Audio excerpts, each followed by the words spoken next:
అందరికీ నమస్కారం అండి. తెలంగాణ రాష్ట్ర ప్రభుత్వ ఉద్యోగులకు పెండింగ్లో ఉన్నటువంటి డిఏ బకాయిల చెల్లింపులు 2023 జూలై నుంచి పీఆర్సీకి సంబంధించి ఇంపార్టెంట్ అప్డేట్స్. సో ఈ వీడియోలో వీటన్నిటి గురించి పూర్తి వివరాలు అయితే తెలుసుకుందామండి. ముందుగా వీడియోని సపోర్ట్ చేసే వారందరూ కూడా వీడియోను ఒక లైక్ చేసి మీ తోటి ఉద్యోగ మిత్రులకు వీడియోని అయితే షేర్ చేయండి.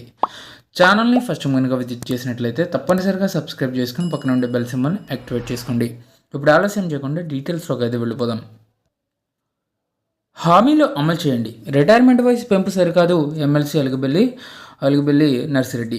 సో అక్కడ రాష్ట్ర ప్రభుత్వం ఎన్నికలకు ముందు ఉద్యోగ ఉపాధ్యాయులకు ఇచ్చిన హామీలను అమలు చేయాలని 2023 జూలై నుంచి కొత్త పీఆర్సీని వర్తించేలా అమలు చేయాలని చెప్పేసి ఎమ్మెల్సీ అలుగుబెల్లి నర్సిరెడ్డి డిమాండ్ చేశారండి.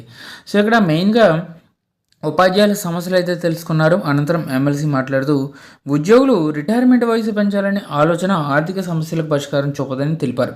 ఈ ప్రతిపాదనను విరమించుకొని పెండింగ్ బిల్లులు విడుదల చేయాలని కేజీబీవీ యూఆర్ఎస్ ఆశ్రమ పాఠశాల కాంట్రాక్ట్ అవుట్సోర్సింగ్ ఉద్యోగులకు కనీస వేతనం అమలు చేయడమే కాక పాత పెన్షన్ విధానాన్ని పునరుద్ధరించాలని డిమాండ్ చేయడం జరిగిందండి.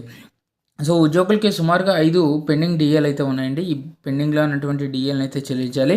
కొత్త పిఆర్సీ ప్రకారంగా కొత్త పే స్కేల్స్ని అయితే ఉద్యోగులకు అయితే ఇవ్వాల్సింది. ఇకపోతే పెండింగ్లో ఉన్నటువంటి అన్ని బకాయిలని కూడా క్లియర్ చేయాలి. సో ఈ కొబ్బరిలో ఉన్నటువంటి 10 లక్షలలోగా ఉన్నటువంటి బిల్లులన్నింటినీ కూడా క్లియర్ చేసే విధంగా ప్రభుత్వం చర్యలు తీసుకోవాలని చెప్పేసి ప్రభుత్వ ఉద్యోగులు భావిస్తున్నారు.